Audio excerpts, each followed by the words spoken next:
కానీ మీ గౌరవానికి భంగం కలిగినప్పుడు పీసీసీ మాట్లాడతాను. చీఫ్‌గా మీకే భంగం ఇప్పుడు కలిగితే నాకు నా మీద మామూలు నాయకులకు ఇప్పుడు మిగిలిన వాళ్ళకి నా ఏంటి మీద మీరిచ్చేది? నా మీద చాలా ఆరోపణలు హ్మ్. ఇటీవల కాలంలో వస్తూ ఉన్నాయి. అవును. నేను రెడీ టు ఫేస్. రాజకీయాల్లో ఉన్నాం కదా, ఫేస్ చేయాల్సిందే కదా, మహేష్ కుమార్ గౌడ్ గారు ఫేస్ కూడా చేస్తాం. కానీ మహిళల విషయంలో మాట్లాడకూడదు. అదే ఆమె ఫిర్యాదు కూడా చేసినట్టుంది. చంద్రశేఖర్ రెడ్డి గారి వైఫ్ మహిళల్ని గౌరవించుకున్నాం కంప్లైంట్ కాబట్టి ఇచ్చారు. మాట్లాడకూడదని నా విన్నపం. అంటే మహేష్ కుమార్ గౌడ్ గారు మీరు మీ మీద కూడా వ్యక్తిగతంగా పీసీసీ చీఫ్‌గా ప్యారలల్‌గా వ్యవస్థ నడుపుతున్నారని, మీరు మంత్రులకు ఫోన్‌లు చేస్తున్నారని, కొన్ని పనులు చెప్తున్నారని ఇట్లా రకరకాలుగా మీ మీద కూడా వస్తున్నాయి ఈ మధ్య. నేను ఏ మంత్రి కన్నా ఆర్థిక లావాదేవీల విషయంలో ఫోన్ చేసినట్టు ఎవరైనా చెప్తే నేను ఈరోజు పదవి వదిలేస్తా. ఎస్, మంత్రులకు చెప్తా, ఎమ్మెల్యేలకు చెప్తా. నా దగ్గరికి వచ్చే జనం వాడికి అవసరం ఉంటే కానిస్టేబుల్కైనా ఫోన్ చేస్తా, ఎస్పీకైనా ఫోన్ చేస్తా, అటెండర్కైనా ఫోన్ చేస్తా, కలెక్టర్కైనా ఫోన్ చేస్తా, మంత్రులు కూడా ఫోన్ చేస్తా. కానీ వ్యక్తిగత పనులు కావు.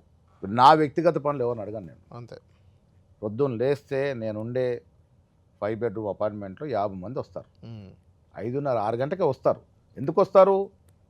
పనులు వాళ్ళకి కాంగ్రెస్ ఇబ్బందులు అధ్యక్షుడు ఉంటాయి. పోతే స్పందిస్తున్న వస్తారు. అందుబాటులో నా ఉంటారు. దగ్గరకు వచ్చిన ప్రతి వ్యక్తిది ఇంటాను, ఫోన్ చేస్తాను. కొన్ని అయితే కొన్ని కావు. మంత్రుల విషయం మంత్రులు కూడా ఫోన్ చేస్తా, ఫలానా ఇష్యూ ఉందని. నేను రోజుకి 4 నుంచి 5 లెటర్లు సీఎం గారికి రాస్తా. నా దగ్గరకు విన్నపాలు వస్తే దాన్ని చదివి అది సబబుగా ఉందంటే డెఫినెట్గా ముఖ్యమంత్రికి లెటర్ రాస్తా.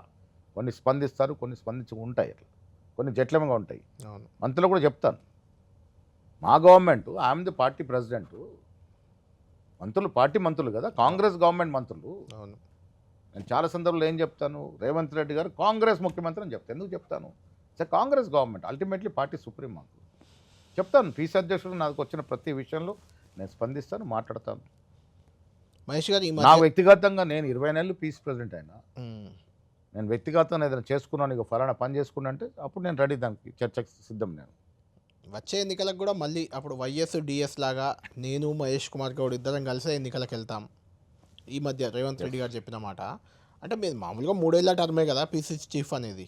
అంటే నెక్స్ట్ 3 ఏళ్ళు కూడా మీరే అవుతారని ప్రకటించేశారు రేవంత్ రెడ్డి గారు. మినిమం 3 ఏళ్ళు ఉమ్. అవసరం అనుకున్నప్పుడు కంటిన్యూ అవుతారు. చేయొచ్చు.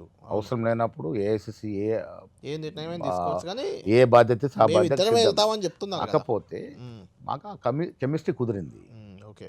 ఇప్పుడు రేవంత్ రెడ్డి గారు ముఖ్యమంత్రిగా, నేను ఆనాడు ఆయన పీసీ అధ్యక్షుడిగా, నేను వర్కింగ్ ప్రెసిడెంట్గా, మేమిద్దరం కలిసి దాన్ని ప్రాపర్గా కోఆర్డినేట్ చేసి పెద్దల్ని, సీనియర్ని అందరినీ కొంత అడ్జస్ట్ చేసుకొని ముందుకు నడపాలి. కాబట్టి అధికారంలోకి వచ్చాం. ఉమ్. వారు ముఖ్యమంత్రి అయ్యారు. ఒక 5-6 నెలలకు నేను పీసీ అధ్యక్షుడు.